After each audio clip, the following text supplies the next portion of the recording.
70% গরিব ঘরের ছেলেদের স্বপ্নের পুটকি মায়ের দেয় তার বাপ মা। আর ইউটিউবার হওয়ার স্বপ্ন শুধু ভুলাই যাও।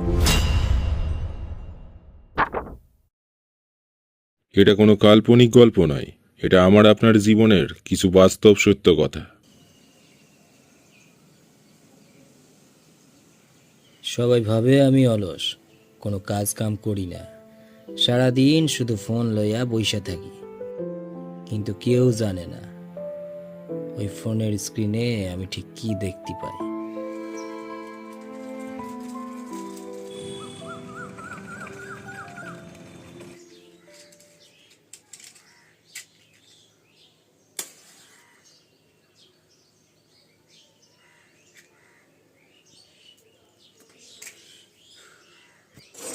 সকাল ভোর থেকে ওইটা খালি ভিডিও আর ভিডিও, বলি এসব ভিডিও ভিডিও কইরা কিছু হইব না, যত সব ফালতু কাজ।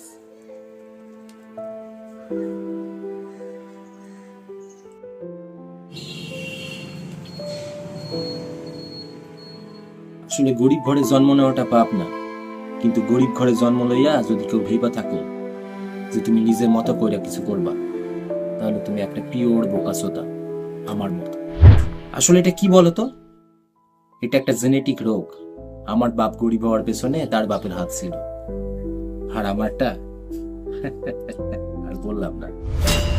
70% গরিব ঘরের ছেলেদের স্বপ্নের পুটকি মায়ের দেয় তার বাপ মা। আর ইউটিউবার হওয়ার স্বপ্ন শুধু ভুলাই যাও। ইউটিউবারের স্বপ্নের গোষ্ঠীর গুদাম ঘরে আতপ চালে আগুন নিভানোর জন্য ফায়ার ব্রিগেডও আসে না।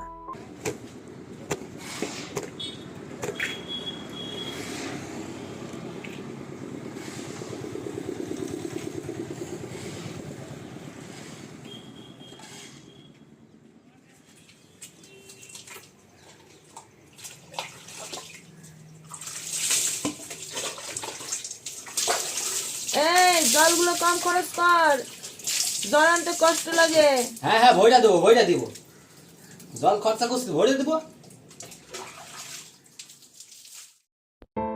এই খাতাটার পাতায় পাতায় আমি আমার লেখা সিনেমাগুলো দেখতে পাই,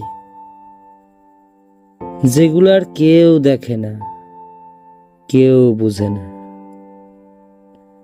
এই পাতাগুলোর ভিতরেই লুকাই আছে আমার জগৎ, যেখানে আমি হারি না, ভাঙি না, শুধু গল্প বানাই চুপচাপ।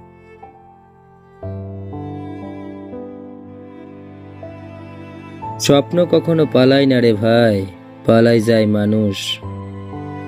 স্বপ্নেরা তো চুপচাপ পইড়া থাকে, যদি কেউ খোঁজে তো আবার জিয়া ওঠে।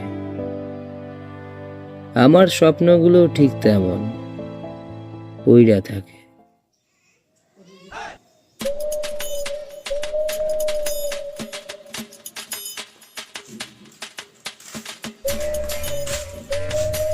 আরে কাকা, ওই যে আমার একটা হেল্প করে দিতে হবে। তোমার একটা ইউটিউব চ্যানেল আছে না, ওই চ্যানেলটাতে আমি একটা বিজনেস করছি, তো ওটা প্রমোট করে দেবো। সে বিজনেস শুরু করলি? এটা একটু পার্সোনাল ব্যাপার কাছে। আরে ওই যে কুসঙ্গ খারাপ হয় না, ওইটা লেগে আমি একটা তাবিজ বার করেছি, ওইটা একটু প্রমোট করে দেবে। আরে ভাইপো, এইটার জন্য আমার কাছে আশা লাগে? এই সমস্ত তো বাদ দিয়ে আছে, বাক্য দিয়ে শুরু কর। কি বলতেছে বোকা সোদা, নেক্সট টাইম যদি এরকম আমার সঙ্গে একটু মাত্রা আসুস না, এমন ভাবে উল্টা করে ফোন বাড়াবো না, লোকে বাইরে থেকে ভাবতে ভিতরে সব শিল্প চলছে। আর কি করতেছ? লোককে ভালো বলতে গেলে যা হয় না।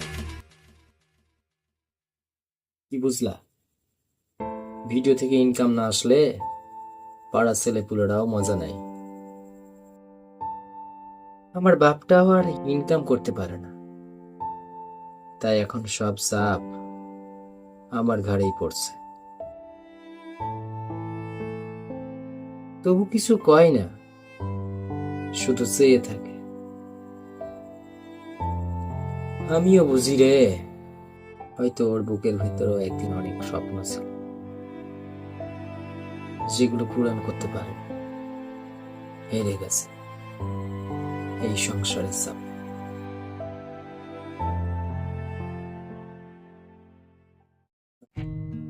আজকালকার দিনে মানুষ টাকা ছাড়া কিছুই বুঝে না। একবার যদি আমার মা আমারে কইতো, বাবু তোর হইব, চালাই যা, আমি তোর পাশে আছি, তাহলে হয়তো আমি আমার স্বপ্নটারে শুয়ে দেখতে পারতাম। তবে আমি জানি একদিন আমি ঠিক পারবো, ঠিক পারবো। একদিন না একদিন এই বাংলার মানুষ আমার ভিডিও দেখবে, বেঁচে থাকতে নাই বা দেখুক, মরিয়া যাওয়ার পরে তো দেখবা, ঠিকই দেখ।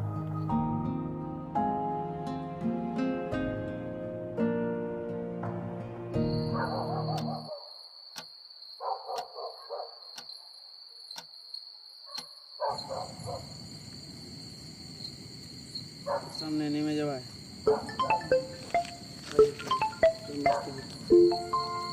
ভাই, ফোন আসতেছে, কর যাওয়ায় করে। হ্যালো ভাই। বন্ধু, কাল সকাল 8টার সময় একটা ভিডিও বানাতে যাইবে, তুই একটু ক্যামেরাটা ধইরা দিবি? হ্যাঁ, ধরে দেবো, কিছু ভুল হলে তুই বুঝাই দিবি। আরে বন্ধু, তুই খালি ফোকাসটা ঠিকঠাক করিস, আমি তাই খালি। আচ্ছা দাঁড়া দাঁড়া, একটা ফোন আসতেছে। হ্যাঁ ভাই, রাখতেছি। হ্যাঁ, আমি দামোদর কাকা বলছি।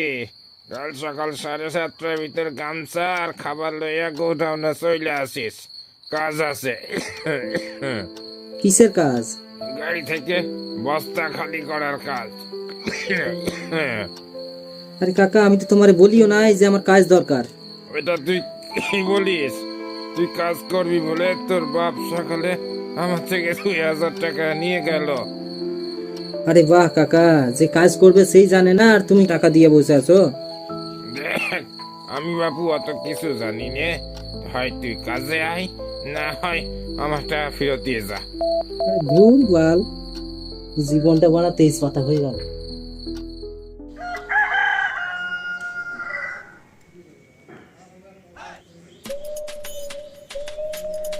আচ্ছা দাদা, এই বস্তাগুলো সব লোড হবে তো? ওই গাড়িটা খালি হবে, এই গাড়িটা খালি হবে। আর ফাইটে যাবে।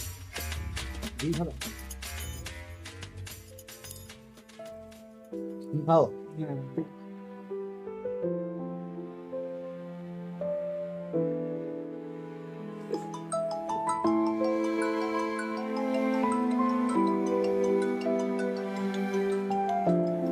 আমার দেখা স্বপ্নগুলা অনেক বড়, তাই বাধাগুলাও যেন পাহাড় সমান।